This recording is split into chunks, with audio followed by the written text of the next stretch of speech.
This video is about section 5.4 in our textbook on indefinite integrals and net change. In this section, we add a few things to what we learned in the previous section about the fundamental theorem of calculus. So maybe a good place for us to start would be to review the idea of the fundamental theorem of calculus.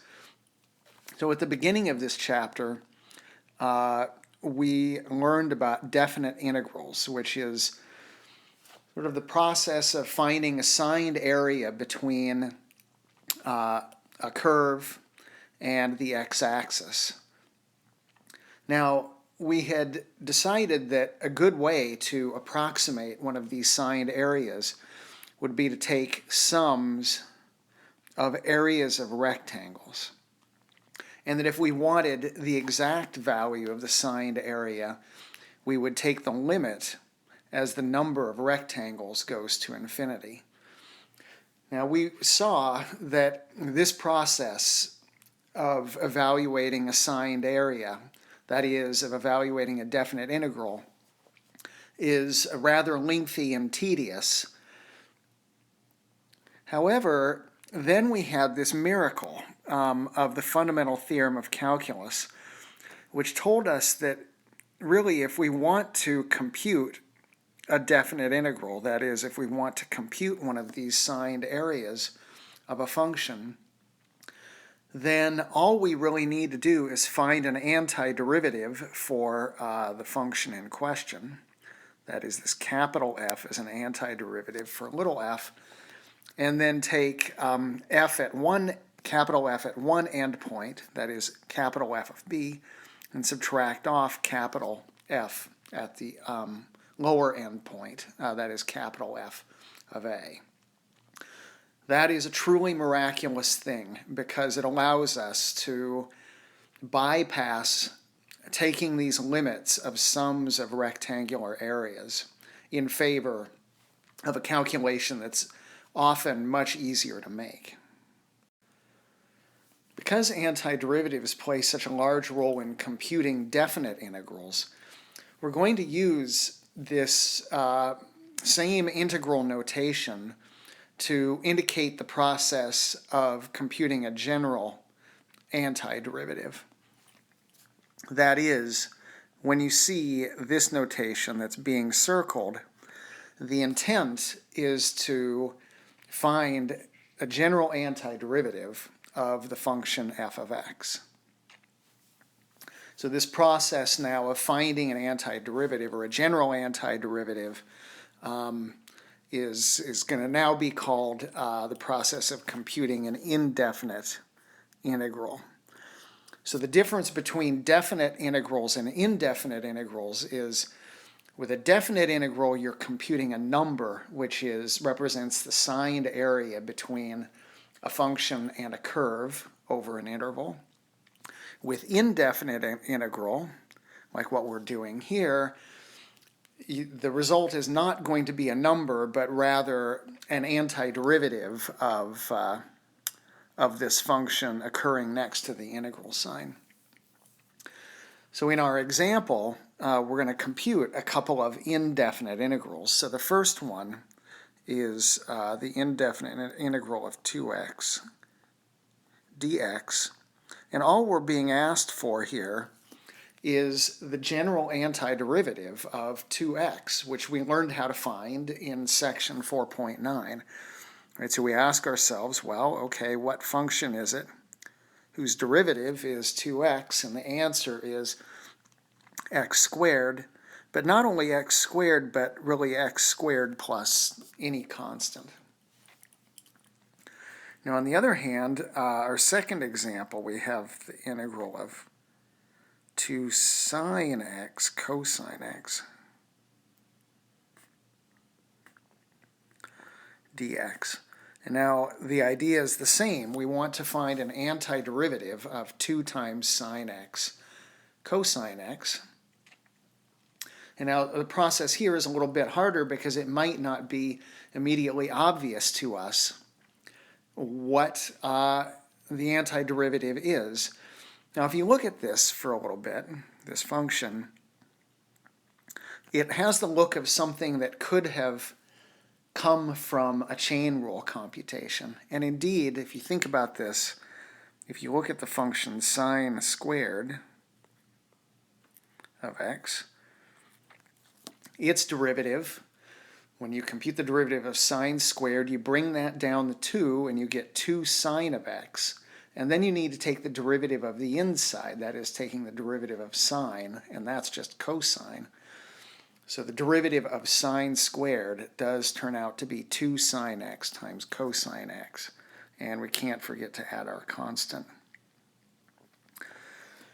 Now, antiderivatives like these that where the answer sort of comes from thinking about the chain rule, those sorts of antiderivatives, or rather indefinite integrals, are going to be discussed in more detail in section 5.5. So before we begin discussing the contents of this slide, there are a couple of errors that need to be corrected. The first is that this should be f of b minus f of a, and this say should be says. Okay, on the previous slide we talked about indefinite integrals, and now on this slide we want to move to the other topic that's discussed in this section. That's the idea of net change.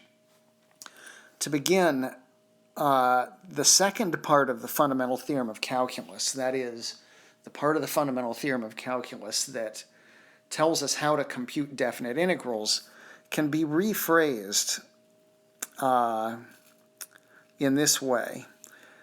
So what this is saying is that if you take the definite integral of the derivative of some function, then you can get that thing simply by taking the original function, evaluate at b, and then subtract off the original function evaluated at a.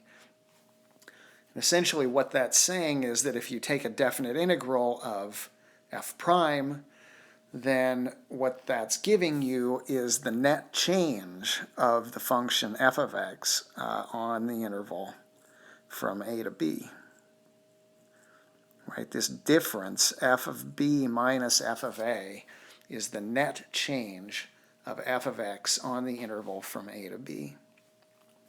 So to illustrate that, we have an example. So in the example, we've got a bee population. It starts with 100 bees, and it increases at a certain rate, n prime of t bees per week. And we're asked what this expression represents. So, well, from the equation we have previously on this slide, we know that that is going to be 100 plus n of 15 minus n of 0. And we might be wondering, well, what does n represent? Well, n should represent the number of bees at time t, assuming that we're starting with 0 bees. So this n of 0 then is just 0. And what is this going to be then? Well, we've got our original 100 bees plus the bees that we would accrue over 15 weeks in addition to the 100. So this is the total number of bees.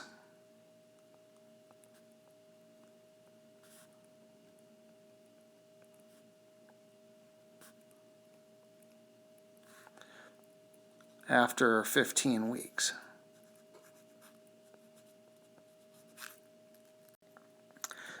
Right, so after 15 weeks.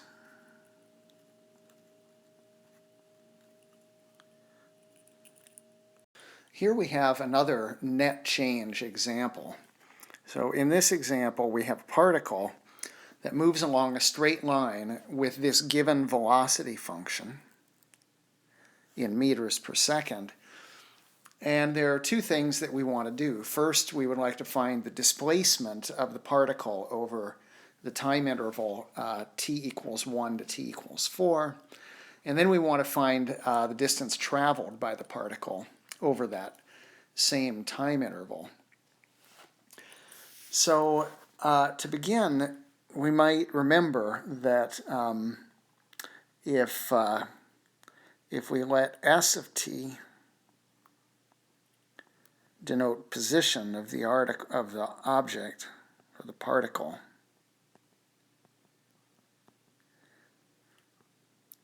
that velocity, its velocity, v of t, is just the derivative of position. Right now, this velocity, it can be either negative, or it could be 0, or it could be positive. If it's negative, you can think of the particle, say, as moving to the left. If it's positive, you can think of the object as moving to the right. So then what is displacement? Well, the displacement here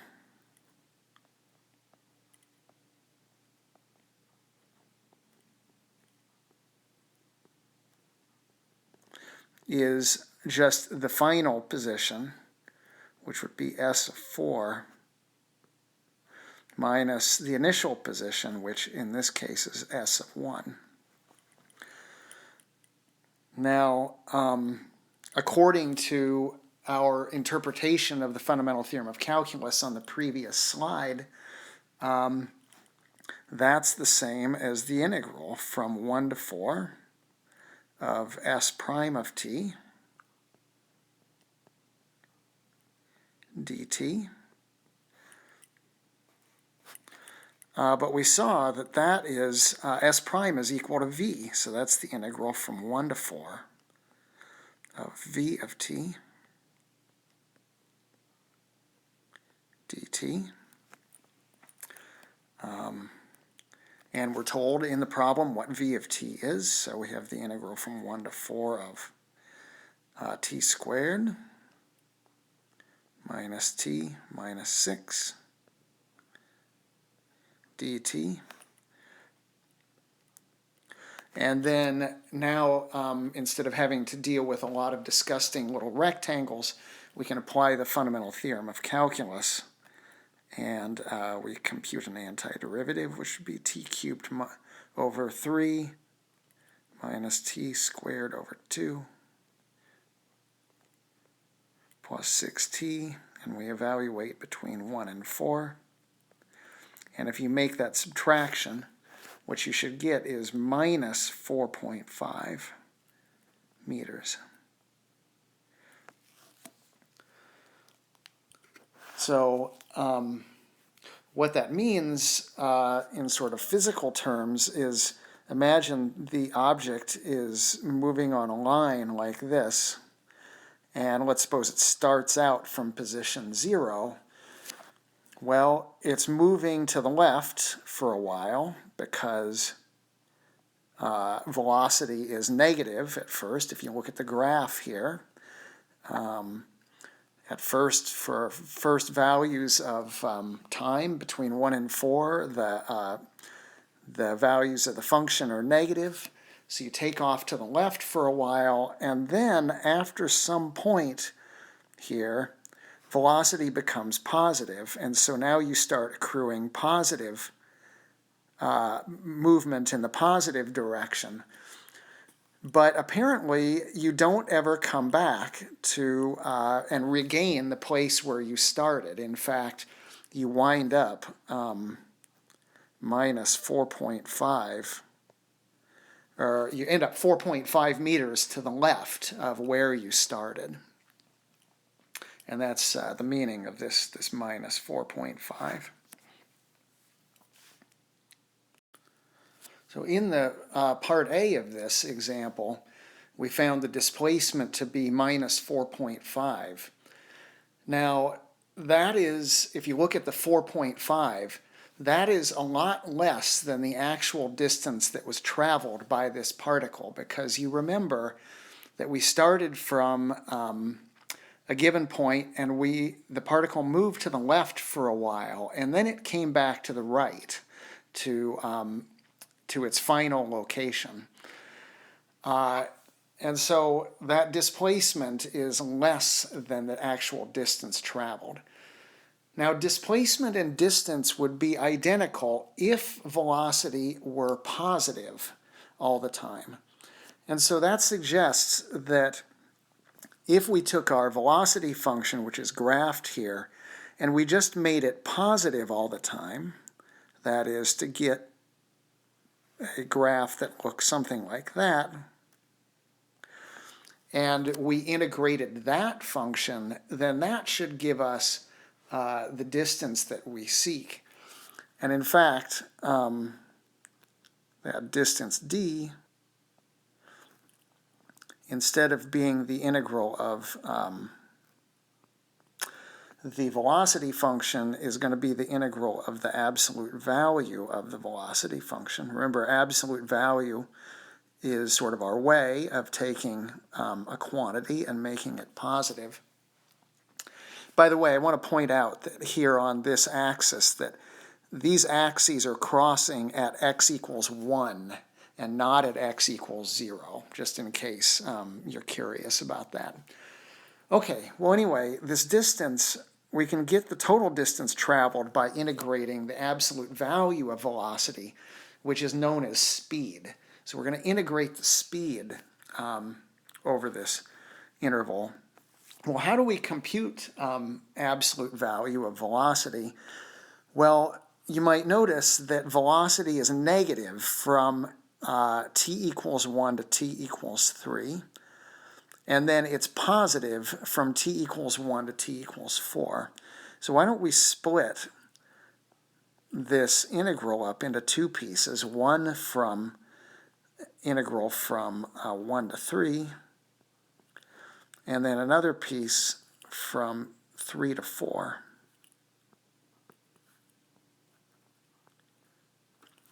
Now, I already know that velocity, the original velocity function, is positive from 3 to 4, and so I can just keep my original velocity function there. But on 1 to 3, the velocity is negative. And so if I want to take that velocity and make it positive, I need to multiply by negative 1.